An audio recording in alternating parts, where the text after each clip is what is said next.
Hello, Dr. Phil. I want to be a star in my own life. Perhaps the universe. No, star in my own life. um, you asked for embarrassing work stories. My most embarrassing work story came at the Hollywood Bowl in the 80s when I worked in the box office there. My first year, I was sent outside to a cash booth. If you've ever been to the Hollywood Bowl, there's the main box office and then there's the booths. And there's usually two people in a booth, and my booth partner was called inside, so I was left alone. So everything was pretty much okay until we got really busy. And then as I stood up and was helping people, I realized I had to go to the bathroom. Now, normally a person could be let inside and then come back out, and their booth partner lets them back in the booth because, of course, you keep the doors locked. Well, I couldn't leave. So I'm waiting on people and hoping the line dies down quickly.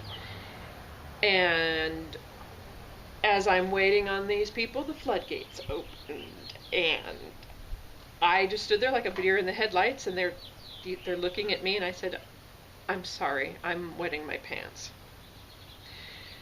And they could have gone, "Ooh, hey, everybody, let's sell tickets," but they didn't. The lady looked at me and she said, "Oh, you poor thing." So we stood there and looked at each other for what seemed like an hour.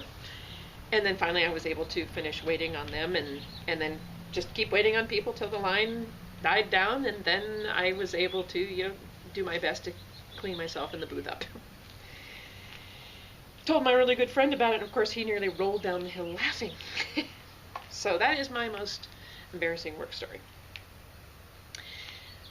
I have a Bachelor's of Fine Arts in theater. And I've been doing theater for 36 years. 6 years ago, I started directing. My main stage debut was Arsenic and Old Lace, and it was the highest grossing of the straight plays for that theater that year.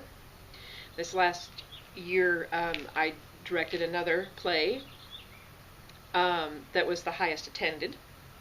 So I am good at this stuff. I've been told by enough people that I respect. I've attended PCPA Theater Fest in Santa Maria, and told by many people that I am talented, and I have owned it. I am talented at this stuff. And yes, I would like to make my living doing theater, directing, and directing film. I've just finished being in a short film that's going to be entered into film festivals, and I've written a short one that will be done. So I keep working at it, but, the thing to do for money while one is still working to make it. I mean, I love to do voiceovers. I have a great voice. Love to do voiceovers and, break into that. But then, again, there's the day job. What's, the job you do between all these jobs? I have tried for years, to get, just a receptionist job because I love answering phones. And I keep being let go, being told, "You just don't fit here." Okay, what is it I do that I don't fit? I work hard. When I need to make sure I know how to do something, I ask questions, and, I learn quickly. But again, I work hard. I've ended up doing over 20 years of custodial work and housekeeping work, which is just fine, except it's starting to get painful because I don't fit in this corporate thing.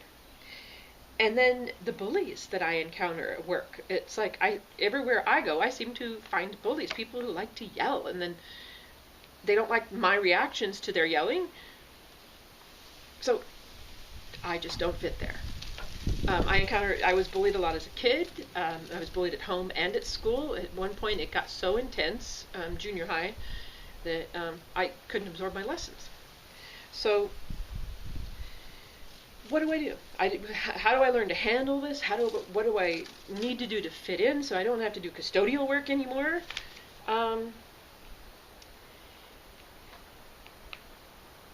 What do I do? What do I need to do to, be that star?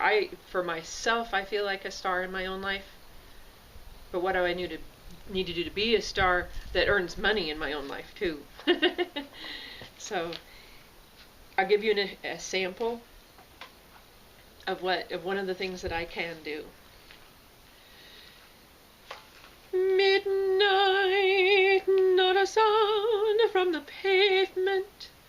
Has the moon lost her memory? She is smiling alone.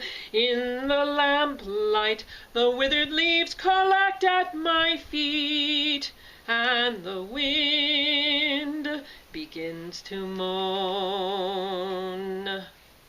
Thank you, Dr. Phil.